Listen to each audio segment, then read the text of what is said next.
Hapi minta hakim gunakan jurisprudensi Ambon Lease dalam putusan perkara Dati.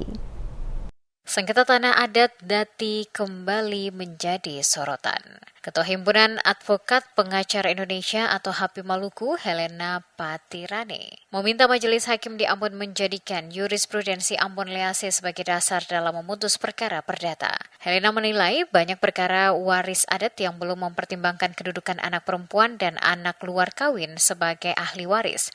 Padahal, menurut jurisprudensi hukum adat Ambon Lease, anak laki-laki maupun perempuan yang belum menikah memiliki hak atas tanah Dati, sementara untuk anak angkat atau adopsi tidak berhak mewarisi tanah Dati. Ia bahkan menyoroti kesaksian ahli Mahrita Lakbulawal yang dihadirkan dalam perkara perdata nomor 288 yang saat ini disidangkan di Pengadilan Negeri Ambon, di mana saksi ahli menyebutkan bahwa anak keturunan anak perempuan yang belum menikah tidak berhak atas warisan, bertentangan dengan jurisprudensi yang berlaku di wilayah Ambon Lease. Ia juga menegaskan bahwa sistem parental Ambon Lease, anak luar kawin, tetap memiliki hak waris dari ayah biologisnya. Bahkan beberapa putusan Mahkamah Agung menyebut anak luar kawin dapat memperoleh seluruh warisan bila tidak ada anak sah. Helena berharap majelis hakim dapat bersikap imparsial dan menjadikan jurisprudensi lokal sebagai dasar hukum.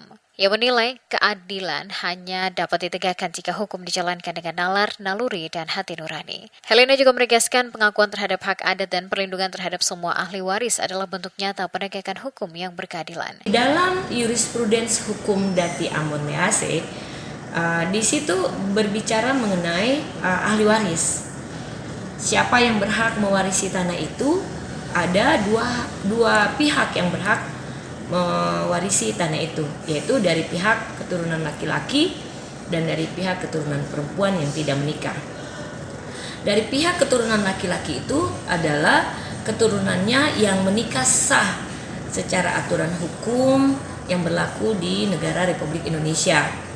Nah, kalau keturunan laki-laki yang tidak menikah sah atau anaknya itu diangkat atau diadopsi, diaken, menurut jurisprudens hukum Dati Ambon Lease tidak bisa mewarisi tanah tersebut. Nah, sedangkan yang kedua yang berhak mewarisi tanah Dati di Pulau Ambon dan Pulau-Pulau Lease adalah keturunan perempuan yang tidak menikah. Diketahui persidangan perkara perdata terkait sengketa tanah adat atau Dati yang melibatkan ahli waris terutama anak luar kawin kerap mengabaikan dasar jurisprudensi dalam pengambilan keputusan oleh majelis hakim baik di wilayah Saparua maupun di Ambon. Anak laki-laki dan anak perempuan yang belum menikah memiliki hak waris dan hak mengelola atas tanah Dati.